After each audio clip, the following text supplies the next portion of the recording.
who's going to see their name rise the highest on the next mock draft after March Madness because of their play during it? I mean, there's only so many spots he could rise, but I think the matchups have been laid out so that Derek Queen has a really nice run of things to start this tournament. I think like looking at the first handful, like from Grand Canyon to the winner of Memphis and Colorado State, and then I would probably bet on Florida if they were to win 2 games, Florida being their third game. I think that is a nice stretch of things for Derek Queen to kind of, again, like very unorthodox player, but I think he could be a guy that I think people really heavily consider as, in the upper echelon of draft prospect. There it is. That's a great pick. We hardly even touched on him today. I think he will.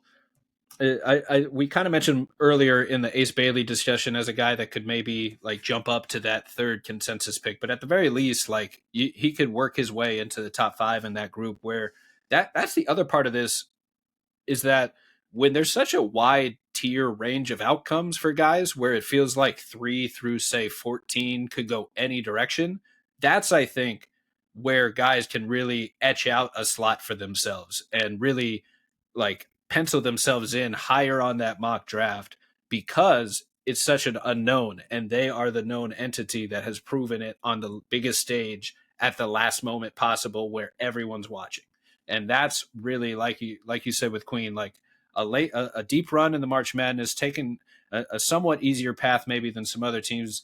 Still good competition. All these teams are really good, but you know Queen he dropped 30 the other day against Michigan in the conference tournament as well. Like if he puts up big numbers, a few highlights, wins a few games in March, like that's a great shout for somebody that can kind of lock themselves in. Maluak too, as you did off the top of the pod, either guy really could just kind of lock themselves into that top 5 range when they just simply have not been top 5 locks throughout this whole process.